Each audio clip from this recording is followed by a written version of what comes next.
Congratulations, you have found the Brain Software Podcast, emanating from the Hypnotic World Epicenter, Toronto, Canada. And this is episode 237. And I'm Chris Thompson. And today, NLP and hypnosis trainer Mike Mandel and I are going to give you the secrets of fantastic hypnosis skills. So keep watching or listening.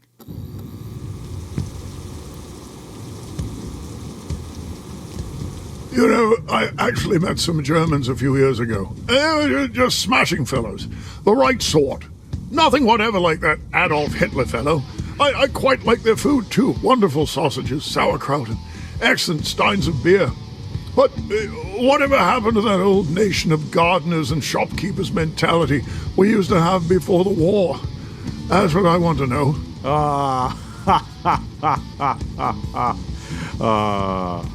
These are days of victory! So, let's welcome my business partner and accomplice to the Hypnotic television studio.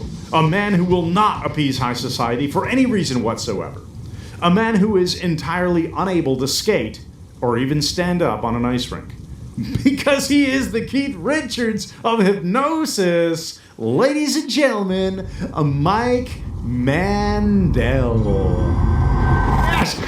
Breaker balls, Bavartsch. Here we are, everybody. Mandel. That was very nice. Very nice. Oh, breaker balls, Bavartsch Loochie. Yeah, we're talking today all about becoming a better hypnotist. We'll give Yeah. you some keys. If you do this, you'll be even better than you are. And we know you're stellar already.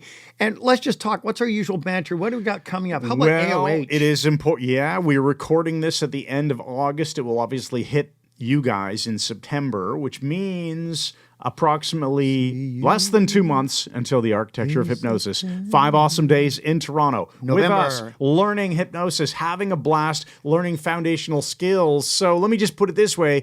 So many people who are even trainers from other schools have taken our class and then gone, wow, you guys make it so easy. I didn't know that stuff before. That's right. If you've learned to read scripts of people, you don't feel confident at the end of the class because without your training wheels, you can't do hypnosis. You're going to learn from us how to actually do this stuff. And we're going to talk about it in this podcast even more. Yes, so we produce great general practitioners. And then you can move into whatever area you want to specialize in. now I'm going to give them the URL. Go ahead. Ready? MikeMandelHypnosis.com/events. You'll find it Excellent. on there. All right. Excellent. So today is about becoming a better hypnotist, but we have to, first of all, aim our 3 think tank words at it. I had to cheat because I'm at our cabin up north when I'm not here. Oh, you had to use an and so I online had to tool. go online and get an online random noun generator. We've got 3, and I think you're going to enjoy these together. Let's just throw these all up on the word all at once here. Studio, meet, and member. See, his brain is going exactly where mine went as well. And you could put this into a meet- sentence. meet when and you're in the member. studio, Make sure that you don't meet my member in the hallway. What the that doesn't work. That doesn't even work. Oh, okay. Let's just. We're kidding. Meaty member would have been even funnier. All right. So studio. Well, All right, studio is well, where things get recorded. Yeah. Things get recorded for posterity so people can learn from them. So we're in the studio, so we're in our best learning environment. This is our teaching environment. This is our fun environment, but it's also the environment that we come into with preparation already done in Yes, advance. So that's that's right. something to keep in mind, right? If you so prepare in advance. Yeah, what is your studio? Not real studio, but what is your studio in life? Where do you show up having to be prepared? And what does your preparation look like you so that can you get the perform. best freaking results? And also, if you're going to prepare meat, a great way to do it, say you're having a 20 ounce tomahawk steak. Tomahawk steak. You can steak. marinate it first, in some red wine and garlic and spices and a couple of hours of which that. is the same like studio and prepare. Yes, you're How can you preparing. prepare your meat? And also buying the right cuts of meat, you don't want to buy that crappy, tough, nasty meat. Although if you're having brisket, you can cook it in a slow cooker That's 10 true. 10 hours. Yeah, It's amazing. actually, it's a good point, eh? If you And start make with sure something- that when you're buying meat, you're not inadvertently buying a member.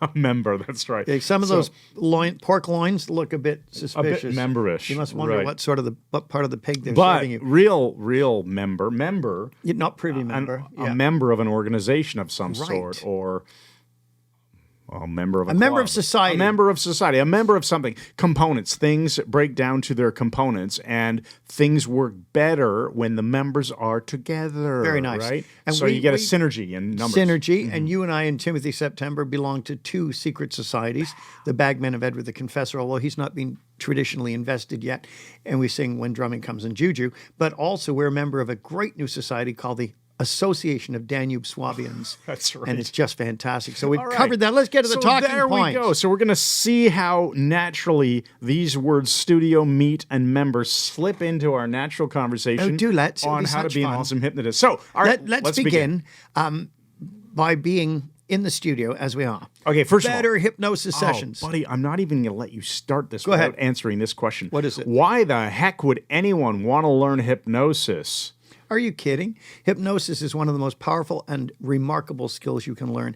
It's a ridiculously powerful communication skill that you can use to influence others, to influence yourself, to get rid of problems, to do good things even better, and so on. And even if you just want to make somebody feel unnecessarily itchy, like my Shut up. nose right now. Yeah. Oh, okay, there you go. So it's effective communication. It's a great model for how to direct people's For attention personal and change. focus to change yourself, to help change others. And Great of course, stress relief. if you want to become a hypnotist or hypnotherapist in order to make money on the side or create a new career for yourself, or a lot of people, what we're finding is they're already therapists of some sort, maybe Psychotherapists massage or- therapists, psychotherapists, maybe EFT or NLP, whatever. coaches, life coaches, some sort, business coaches. Adding in hypnosis as another tool in your toolbox Right. will just make you better at what you're doing. So it's Excellent. useful everywhere. Everywhere. All right, everywhere. So better hypnosis sessions come from better hypnosis skills. So much of this is going to be tailored towards people doing hypnotherapy or as a consulting hypnotist, but it applies across the board as well. We practice something we got from Tony Robbins years ago called Can I, C-A-N-I. Can I? And it's consistent and or continuous, constant and never-ending never-ending improvement. improvement. So we don't sit on our laurels and go, oh, we're way at the top of the pinnacle of hypnotic knowledge. Well, we're pretty close to it if we're not there, but we're still learning, always learning, training with people like Richard Hill Yeah. and David Snyder and other great people. What are you going to say? This I'm is something just, stupid, isn't it? no, it's not. It is stupid, but not a stupid joke kind of stupid. It's just, I laugh so often when we get these emails from people who say like, we make them some sort of offer because we have a lot of automated email yeah. things and offers that go out, join the academy, get 14 days free or whatever the case may be, right? Yeah. Oh, well, I've already qualified. Okay, yeah. just stop That's the right. learning right now. I mean, I took a what's weekend-long the course. point? I'm certified. I don't need it. Hey, guys, we train 6 psychiatrists from all over the world, in France and Singapore. They come to Toronto because they want to learn how to do hypnosis well. Think of somewhere else in life where, because it's hard for me to do. I can't think of another area of life where people would go, I'm already a man. I took a 5-day course. I'm done. I already learned how to play the G chord on my guitar, yeah. Or they're Dude, going to race how- a Formula One car. They say, "Oh, it's okay. I've already got a driver's license." How long They're have you just going to been jump in the playing? Indy How long 500 have you been playing guitar? since I was about 14, 16. Would you ever think, oh, there's nothing new to learn? I you couldn't kidding? possibly learn a new idea or technique. Of course not, right? I'm an intermediate. how long have you been cooking? Maybe about 15 years. And would you ever think you're going to get to the point where you go, I'm the freaking Gordon Ramsay. I don't need to learn anything. wish I Even was, Gordon but Ramsay no. probably still learns stuff. Yeah, he does. You'd come up with so there's new ideas. Never stop freaking learning and let Right. that be a lesson outside of hypnosis too. Anything that you do that you love, always be learning. That's correct. That's it. Now, we have between us, I'm thinking, Chris, more than 70 years of hypnosis experience. Well, I started studying hypnosis after meeting you and watching you do hypnosis 1992, 93 when you started doing the brain software stuff and reading as much as I could through, I think Amazon just came into existence around then and the university library had some Bandler and Grinder. So I've been doing this about 30 years now. Well, I'm thinking I started professionally in 1975. So how many's that? Well, that's where you're coming up on 50 more- years then. Oh, it's not quite. It's 2023. But so I it's started 48 doing years. hypnosis 10 years prior to that. Yeah, so 58 years you've been doing it. Yeah. Okay, So well, we've that's done a heck bunch, of a lot. guys, so It's you can 88 listen years. to us. 88 years of combined Well, hypnosis. There was enough about that. You know That's what I'm a saying? lot. So apply these methods, apply these techniques, put away your ego, and listen to the end. Pay attention to the list, and you're going to find something here that's going to work for you and improve Yeah. your skills. So number one, To excel as a hypnotist, and these aren't in any order, learn to calibrate. You cannot calibrate the other person's external analog behavior if you're staring at a frickin' script. You can read it at them. Oh, yeah, I've been biting my nails too much. Okay, let me just go through this pile of papers. Smoking? No. Afraid of, shampoo bottles? No, not that one. Oh, here's my script for bite nail. No. If you're not looking at the person, you're missing half of the psychodynamic loop that is occurring between you. That's a very good point, and I will like to always draw this stuff back to everyday life too. So hypnosis, okay, cool, but everything is hypnosis. Right, so calibrate people you're talking Right. to. Your subject or person you're in a discussion with is giving you tons of information you might be missing if you're not paying attention. Yeah. Calibrate means to notice, and then notice when things change. Now, here's an interesting thing. Years ago, I don't think you taught me this. I think it was, well, you probably taught it to Keeler, who then taught it to me. But what happened is I learned years ago that you cannot externally and internally do something at the same time. So you can't externally pay attention to what you're seeing while internally visualizing at the same time. Well, actually, it's even simpler than that. Or you can't With the remember. visual, auditory, and kinesthetic senses, representational systems, you cannot have an internal and an external at the same time. This in is what any I mean. System. You're flashing back. Yeah, and and I'm forth. using visual as an example here, but same thing. You can't talk to yourself and hear your own voice, internal dialogue, while also paying attention to some external sound, like someone else's Correct. voice. So here's the key. How many times do people catch themselves, oh, I should be calibrating, I should be listening and watching you, and instead, what am I really doing? I'm in my own mind thinking what I'm going to say next. Oh, or gosh. maybe as Terrible. a hypnotist, even running a session, in my own mind, visualizing and planning out what I'm going to say next. No, let that just become a little trigger word like, I don't know, let's say you were going to do something involving a castle and a guided imagery, and you just say the word to yourself, castle. Okay, now get back to freaking listening and watching Right. and calibrate, because if you don't do that, because you're simply in your own head thinking what you're going to do next, how much are you going to miss? This is it. And we have to calibrate other people's behavior. We're missing cues, and we miss social cues as well that mess up our lives. I was in a meeting with one of my high-end corporate agents. I mean, they're the highest-end corporate agents in the country. And one of them for lunch with a third person. And the meeting was over. We got all the information. We left. We walked back to my agent's office. We're about to leave. She was going inside. And the third person asked the original question all over again as though the discussion had never happened and didn't pay attention that the agent's feet are turned away. She's trying to go into and still keeps the discussion going, not knowing it's over. You must calibrate things. It was an even worse one, but I'm not going to mention that. I'm going to mention one really quickly. What?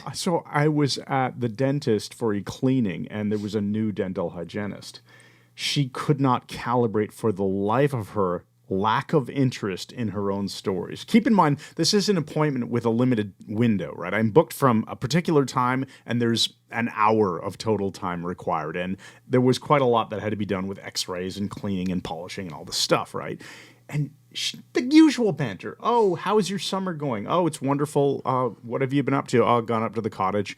Oh, now it turns into 20 minutes during all the cleaning of all the stories of who she goes to the cottage with and how many kids there are and what they do and what kind of conflicts I've there already are. lost And interest I'm a long like, time ago. Yeah, why are you telling I'm me shifting this? to the answers that are like this. No calibration whatsoever, that I am not interested in having this continue on and on and on like this. Okay, well, while we're on this point, it's really interesting. We've used half of our time, and we've just finished point one. Uh-oh. So All right. failure to calibrate is very bad. Now, here's another one. Great point to keep in mind. Always use deepeners when Yes. you do hypnosis. Until you truly master hypnosis, which takes decades, it takes years at any rate, always aim for the deepest trances you can. Look for strong, robust trances. We know it's just a model, but it's a very useful model. Superficial trances will yield superficial results. Exactly. And you'll hear all the time, oh, but light trance is all you need for all kinds of changes. True, but the people who typically say that all the time can only get you into light trances. Go for zoning them through the floor, and we recommend fractionation as your go-to for any kind of hypnotic work. Bring them to the surface, put them back in, as in the Elman induction. It's probably the most dependable deepener you can 100%. use. It's so easy to learn, and I really think it's important that it's done with intention. So many Thank times you. we see the mistake of people will put the hands in front. I won't even use the example. I'll use the camera. They go, okay, eyes open, deeper, relax. That's right, twice as deep now. No, you're looking at the person and twice as deep. That's right. Go deeper. Use your intention. Brilliant. And don't presume the subject is sufficiently deep. Make sure of it. Now, another great point is listen carefully and take notes during your intake if you're a hypnotherapist or a clinical hypnotist or whatever you're doing, because the most powerful words they will give you, the magic words in the session, are the words they use, not the words you impose upon them, because it reminds you of another client you worked with. And don't interpret. Use their language. Exactly. Feed it back to them. Erickson would do that. The person would say, I've been feeling a little bit down lately. Erickson wouldn't say, I understand you've been depressed for quite a while now. No, I'm not depressed. I was feeling a bit down. So he'd say, a little bit down. He'd just repeat part of a snippet of it back. That increases the psychodynamic loop and the connection between you as far as the rapport goes. And here, I'll tell you what. Go ahead. When you're taking notes, you're not writing down freaking encyclopedic information. You're not writing down full sentences, or at least in my opinion, you shouldn't be. When I take notes for a client session, I have one blank piece of paper. That's it. And I'm writing down maybe single words or 2 words at a time, just so that I can be clued into a reminder. It's more of a reminder of, oh, the person said this. I know the context. It's written down so that when I'm crafting guided imagery or direct suggestion in hypnosis or whatever the case is, future pacing, I know those words to go back to. I don't have to spend a bunch of time writing down word for word. I'm not transcribing things. I'm writing down little clues to come back to. You got your snippets there. Your snippets to come back because to. if I'm writing, what am I not able to do? Pay attention to the client. Calibrate. Right. Very good, yeah. And so likewise, you're not going to interpret. You're going to listen for what they want, not what you think they want. Get clarity. Find out what the rules are. I just want to feel powerful. How will you know you're powerful? What will you see, hear, and feel? Get their criteria for it. It'll be much more effective with your work, which leads us to be congruent. Don't sit there sifting through your notes, barely paying attention to them. Make eye contact with the person and smile. In fact, if you're seeing someone for the first time, the moment they come through your door, smile and give them the eyebrow flash. You know, your eyebrows go up and you smile. When you do that with eye contact, that makes a very powerful initial impression that is difficult to erase. You don't want to be on your phone and just sort of wave at them and point to a chair or something. Give them your full attention. Can you imagine? Phone. I'll be right with you. Your appointment's really important. You do that too well. So when you're congruent and you're sending one consistent message, you're sending a message of expertise and competence. Review the Mandel triangle if you need to. It's certainly, if you do a search, you'll find it in one of these videos or audio podcasts. You mentioned the eye contact and smiling, and I don't know if you have this in here on rapport, the importance of rapport, but I like to really map across hypnosis, everyday life.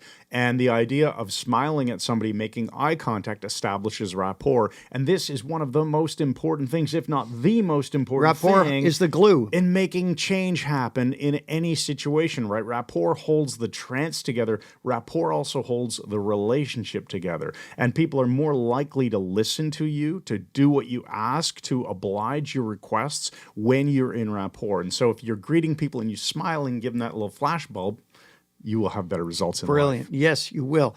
Another one here is, I say, learn both ends of the hypnotic spectrum. So you've got at one end, Milton Erickson's indirect conversational hypnosis, like Igor Ledochovsky does so brilliantly, where you're just talking to someone, you're telling metaphors and stories and saying, oh, it reminds me of what happened 2 weeks ago. And you're making changes to people's processes as you're talking to them. You're redirecting their attention, opening resources.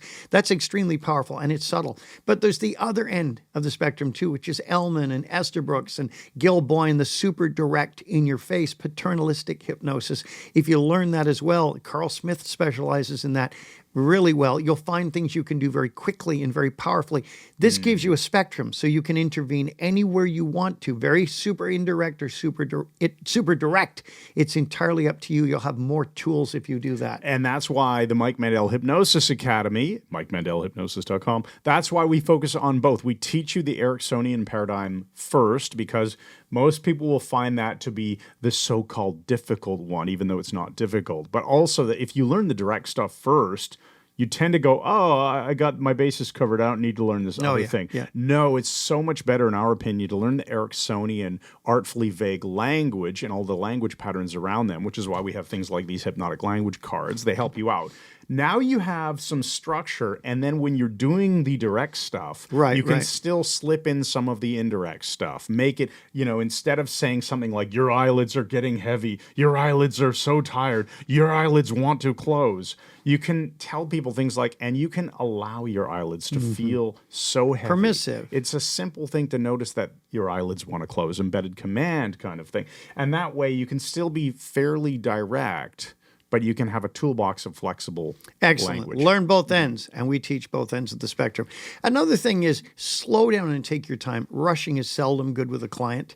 So you want to make sure if you're seeing a client that you're giving sufficient time. I did 90-minute sessions, but I'd finish things up mostly in an hour. What are you showing me? Come on. Shut up. I'm ushering you along. You're being a dick.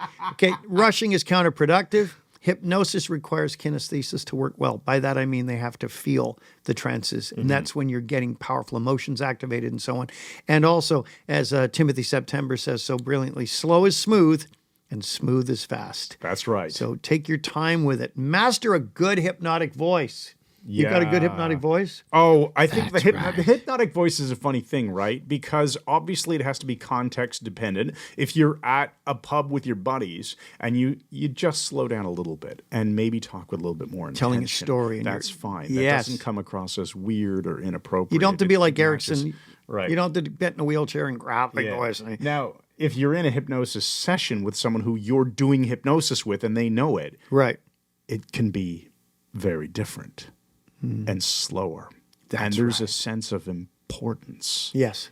And this would not be appropriate at a pub with your friends. Right. It'd be weird. So think about matching the level of so-called weirdness to the situation. That's right. A little weirdness as much as you need. You certainly you don't need your voice to be weird. You just need it to be different from your daily voice. And that will signal the unconscious mind of the subject that something is happening, which is what you want. How about this? Clear the way with a yes set. Oh my goodness, the yes set. In fact, we just had a question in our group yesterday.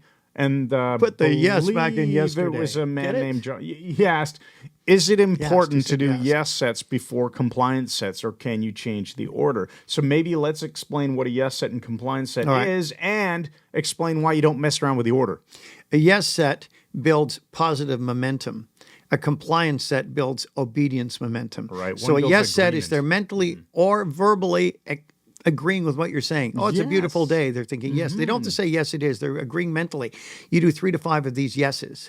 Then when you say, okay, we're ready to start, you can sit in that chair. That's one compliance. Put your feet flat on the floor. They've done another. Rest your hands in your lap. Take a deep breath. Comply, comply, comply. Eyes closed now. Go into trance. Yes sets are first because they're the easiest. They require the least commitment from the subject to do anything. They're just agreeing with you. Then, when you've got the yes set, you smooth the way, go into compliance sets, and that's all that needs to be said about that. So always do your yes sets first. That's the answer to the question. Okay, what else have we got here? Well, drop saying, here's what I want you to do. Or here's what I'd like you to do. Okay, now what I'd like you to do is sit down in that chair. Okay, what I want you to do now is, no, you don't have to keep pre-framing. It's what you want. Just say, sit down in that chair. Take a deep breath. It's very, very common for a new therapist to always be saying, what I would like you to do, what I want you to do, what I want you to do now. Now what I would like you to do is, it's all filler. You don't need it. It's the same thing for I need you to. Yes. You wouldn't want to do, because that, actually I see in the notes here, this, the movie that we both watched, actually I watched it last night. It was good, wasn't it? Yeah, I need you to. I need you to drop that gun. I need you to put that gun down. I need you to put that, no, police don't do that. I was a police trainer, still am.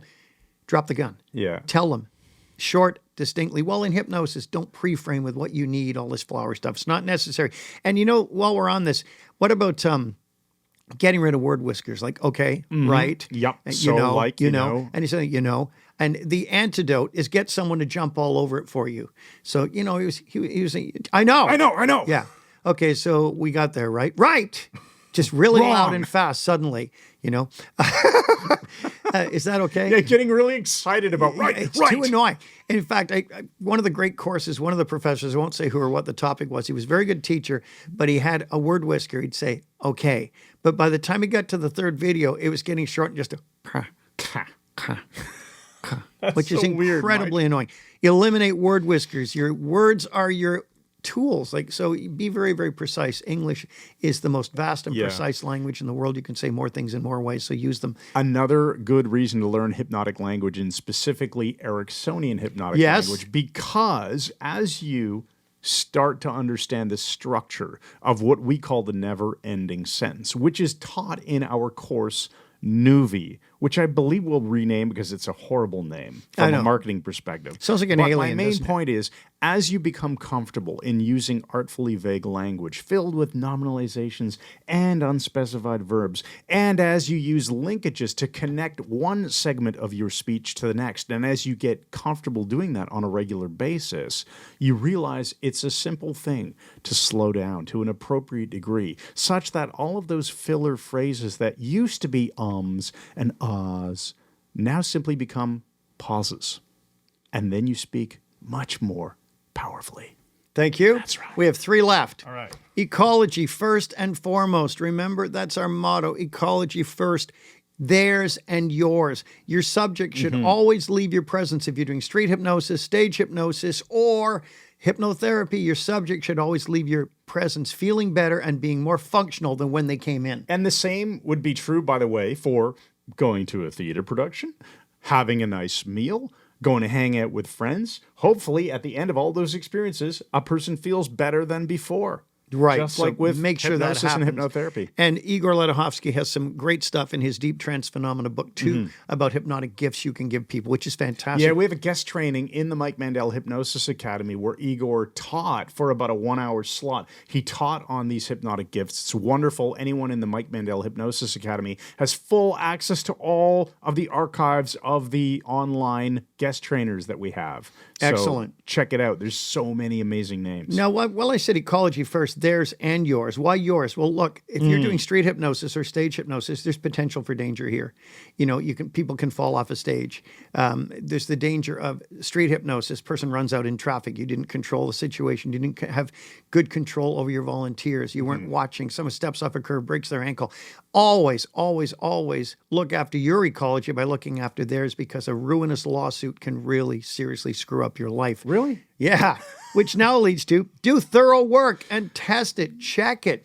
If you're getting rid of a problem, use the SUD scale, SUDS, subjective units of distress. And you're always aiming for what number, Chris? 0. Yeah. Always go to 0. It's funny because people will say, how bad is that feeling right now on a scale of 1 to 10? And it's just a funny so it'd thing. be 10 out of control, 0's nothing. It's and they not say, that important that they say 1, but it is kind of No. funny. They'll go 1 out of 10. You know, 1 is, you know, it's a little bit bad, not really. Yeah. And then 10 is it's a horrendous screaming phobia. Where is it? And then later we're saying get it to 0. But don't pre-frame it 1 to 10. Pre-frame it somewhere between 0 is gone, 10 is the worst it could possibly be. Yeah, so he's basically saying, make sure you're going to 0. You want to erase it, not just take it to 1. And when you go to check with them, you say, okay, you said it was an 8. How bad can you make it right now? Remember, it's always right now you want them to feel, oh, it's definitely better. Okay, what's the number? Oh, way better than it was. You'll want to kill them until they finally say the number. Oh, it's a 2. Okay, so it's not gone. Yeah. Do the process again till it's gone. Get the numbers. So make sure you check your work, do thorough work. You're not rushing. Don't settle for clients feeling better. Right, and that's why we teach things like future pacing and asking empowering questions and checking our work through conversation and calibration. Correct. Right? Now, also, our final point is learn from the best. Learn from the best trainers you can find.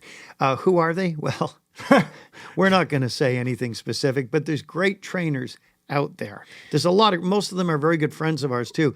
Yes. James Tripp, Melissa Tears, Carl Smith, phenomenal trainer, one of the best in the world. Freddie and Anthony Jacquin. The list goes on and on. Igor Ledachovsky, this amazing, amazing trainers. David Snyder. people who we trust and we love what they teach, we learn their stuff too. And that because we want to keep learning. That brings us back to the point we made earlier in this podcast about if you just go, oh, well, I've already learned from so-and-so, I'm done now. No, have multiple trainers, Yeah, right? you want more than one piece of the If you've pie. taken our academy and then you have a chance, like Carl Smith just came to Toronto and ran a masterclass and we told people, you should go to check out Carl's class. And somebody in our group wrote, I am so glad that you guys endorsed Carl Smith because his 2-day class was freaking brilliant. This is someone who already had amazing skills because they studied with us and we teach great stuff. But there's other great trainers who teach awesome stuff too. Yes. That's why we bring them to the academy, in fact, right? So Although there you I go. still think ours is the best. Of course it's Okay, awesome. now, having said that, learn from the best. It's sad, but there is really poor training out there too. All the people I've mentioned and others we think are absolutely fantastic trainers. But there are others, not so good, and you can spend a hell of a lot of money, in some cases thousands of dollars, and still not be confident doing hypnosis, and that's a problem. And if you want to get some flavor of what's out What there. was that? Flavor. Yeah, I was thinking Yeah. about, because we're going for lunch right after this. Yeah, I'm we getting are. hungry. If you want to get some flavor of what's out there, Scott Sandlin just put out a video announcing the dates for HypnoThoughts Live 2024. We'll be there. I believe it's like July. One of the days is July 19th. Yeah. Somewhere around 2/3 of the way through July in Las Vegas. All kinds of amazing hypnosis trainers will be there. We'll be there. Yes, we will. Others will be there. Come on out. The tickets are. We have nothing to do financially with this conference No. other than we donate. Support it. You know, we donate a bunch of money and buy stuff. stuff. Yeah, buy stuff. Yeah. Go Drinks and Go to things. HypnoThoughts Live. The tickets will be as cheap as they'll possibly be right now, htlive.net, and we'll be there. So there's our little plug for And not remember- our conference, but we go and we love it, and Scott and Stephanie, who organize it, are amazing. And there's still some seats left. Architecture of Hypnosis in Toronto in November. Ooh, Go to our yes. website. Yes. And you'll see why we've had people come from Singapore, mainland China, Mexico, Dominican Republic. Well, maybe not them. Czech Republic, though. France, Germany, Holland. It just goes on and on and on. Yes. People come to Toronto. It is the Hypnotic World over. website. It's fun. Episode. It is the Hypnotic World Epicenter. Thank you. I think you just had a stroke. Chris, give us the empowering question. All right, here's your empowering question on this shorter edition of a podcast. What will I do today to ensure I never stop learning about hypnosis and keep learning and improving until it's clear to me, as well as everyone else, that I'm a hypnotic rock star? Ooh, nice. And I'll give you my Meta 5, which is one better than a Meta 4. Another true story. This is the day I became an Enneagram 8, and I can track it. Look into the Enneagram, look up an 8. We're probably the rarest number. 8s are the white knights when they're good. They're out to save the world and rescue puppies and little kids and, rescue the weak. And at their worst, they're the mass murderers who go crazy with machine guns in malls. But I'm the good kind of 8. But we want to be safe and secure and help others be safe and secure. Here's what happened. I was about 12 years old on one of the mandatory camping trips with my mom and dad in a tent, 9x12 tent. My sister had, she was 7 years older, so she wasn't there. And one night we woke up in the tent and there'd been break-ins to people's coolers and stuff. Their beer had been taken. And I always counted on my dad to protect me. I mean, afterwards, he was a British soldier. Now, he was a lieutenant, but he taught radio. He wasn't a tough guy. He taught me to box, and I got my head kicked in. And my mom said, I'm not surprised. He got his bloody head kicked in the army when I saw him box. Not true. I'm not kidding. A true story. So we're in this tent. My mom and dad wake up because they think they hear someone trying to get in our tent. So we're all sitting there terrified in the dark. My dad yells from his sleeping bag, "It's okay, I got him," and then sits there terrified. And at that moment, I can remember thinking, my God, he can't protect us. And in my mind, I took over. Thanks, everybody, for listening. This has been podcast episode 237 with Mike Mandel and Chris Thompson, otherwise known as Fritz and Jeff. It's the Fritz and Jeff Show. It's the Fritz and Jeff Show. Not the Jeff and Fritz Show. Christabel and Jeff Show. It's the Fritz and Jeff Show. Riders on the storm. More like awesome Show. Riders on the storm. Riders on the storm. There's a big effing storm. There's a huge effing storm. It's a giant effing storm. If we give this man a ride, sweet family will die. Yeah, we'll stop there. Oh, yeah. It's time for lunch. Thanks again. And good night.